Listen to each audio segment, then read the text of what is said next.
लोकसभा चुनाव को लेकर सरगर्मियां तेज हो गई हैं। 25 मई को हरियाणा में लोकसभा का चुनाव होना है। दिल्ली की पार्लियामेंट में कौन पहुंचता है, ये तो प्रदेश की जनता बताएगी। मगर अभी तक कांग्रेस ने हरियाणा की 9 लोकसभा की सीट घोषित नहीं की है। इसको लेकर कांग्रेस के वरिष्ठ नेता पूर्व मंत्री अशोक अरोड़ा ने क्या कहा, आइए आपको सुनाते हैं। पार्टी की तरफ से लगातार मीटिंगें चल रही हैं, जहां जिस जिस स्टेट में जो पहले दूसरे तीसरे चरण का है प्राथमिकता उसको ली जा रही है, क्योंकि हरियाणा प्रदेश का लास्ट में चुनाव है सर, छठे चरण में चुनाव है, इसलिए थोड़ा लेट हो रहा है। आज हमारी जो हरियाणा प्रदेश की स्क्रीनिंग कमेटी है उसकी मीटिंग 12 बजे होने जा रही है, और उस मीटिंग के बाद जो हमारी सेंट्रल बॉडी है उसके पास उसकी लिस्ट को भेज दिया जाएगा, और उम्मीद है कि जल्दी ही 2-4 दिन में कांग्रेस पार्टी की लिस्ट आ जाएगी।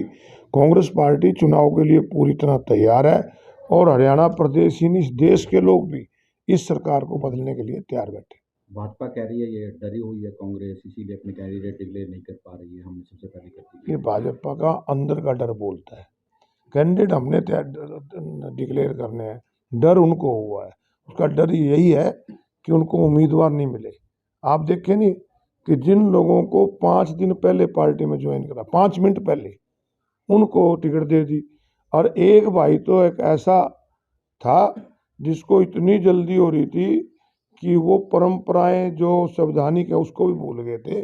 कोई भी इंडिपेंडेंट एमएलए किसी भी पार्टी को ज्वाइन करता है, पहले वो विधानसभा की सदस्यता से इस्तीफा देते हैं, परंतु चौधरी रंजीत सिंह ये भी भूल गए कि उनको कहने लगे नहीं नहीं तुम जल्दी करो, उनको जल्दी में उसके ज्वाइन करा दिया। अब स्पीकर को चाहिए कि उनकी सदस्यता रद्द करे।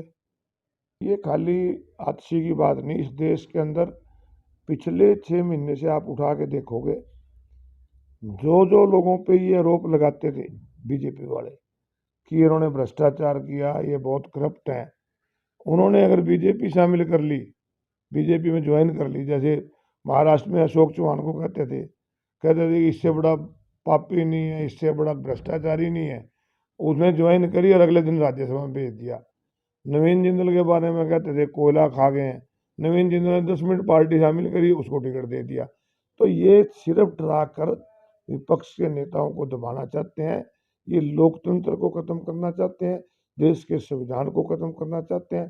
परंतु जब जब भी लोकतंत्र और संविधान के ऊपर खतरा हुआ है, देश की जनता ने इकट्ठा होकर मुंह तोड़ जवाब दिया। दावे सरकार 9.5 साल से करती आ रही है, परंतु जब भी मंडी में फसल आती है किसान की, चाहे वो धान की आए, चाहे वो गेहूं की आए या सरसों की आए, उनकी फसल आने से पहले ही हड़ताल हो जाती है ताकि किसान की फसल को लूटा जाए।